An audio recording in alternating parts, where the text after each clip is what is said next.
glad that you're able to make it with us this Sunday morning. Some people refer to it as Resurrection Sunday. Some people call it Easter. But all of us recognize that this day is the day that we set aside to recognize both what Christ did by dying on the cross, but then just as important, maybe even more so, that He rose again on the third day.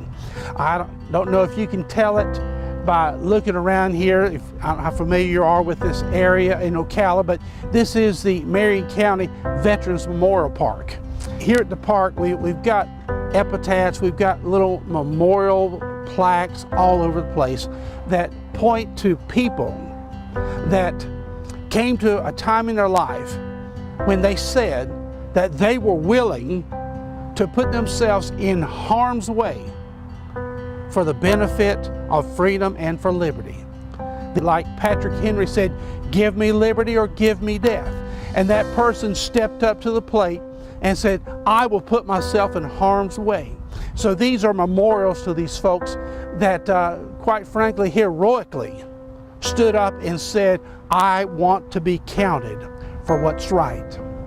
Well, what I want to share with you is that on this Easter Sunday morning, are you aware, have you thought about the fact that the only memorial that Jesus has is you and I?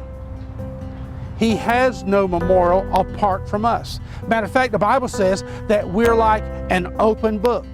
As people see our lives, as they see how we comport ourselves, that is Jesus' memorial. Just like an open book, people read our lives. They see what our lives are about.